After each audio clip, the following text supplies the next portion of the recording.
It's the way she would smile, her eyes too wide, like she wasn't quite human. That's how I knew something was wrong with Nia, the wife of my cousin, Ikin. I had always liked Nia at first. She was beautiful, graceful, and kind, but after Ikin married her, things began to change. I could see it in the way she looked at the other villagers, like she was looking through them, not at them. And when she spoke, her voice was sweet, but there was always something in it, something cold. One evening, I was at Ikin's house. I had come to help him with some work. Nia was in the kitchen, humming softly. I had never seen her smile like that before, wide, almost too wide, like her mouth couldn't close. There was something wrong with her. Suddenly, there was a loud crash from the back of the house.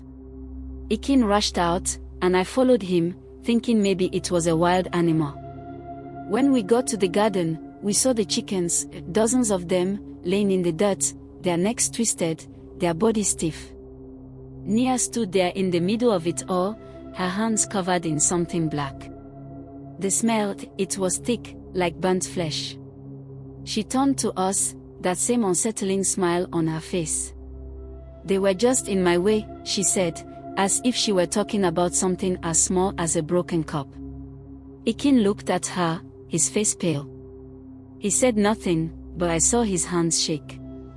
It was then I realized Nia wasn't just his wife. She was something else. That night, as we sat around the fire, Ikin told me the truth. He had heard strange sounds in the house, things moving when no one was there. And sometimes, when he looked at her, he saw shadows in her eyes, dark things that were not part of her. She had changed. Something had taken hold of her. I stayed in Ikin's house that night, my heart pounding in my chest. I couldn't sleep. I kept hearing whispers, soft, low, like someone was calling my name from the dark. When I got up to check, the door to the back room was open, and I could see Nia standing there, her back to me. But the strange thing was, she wasn't moving.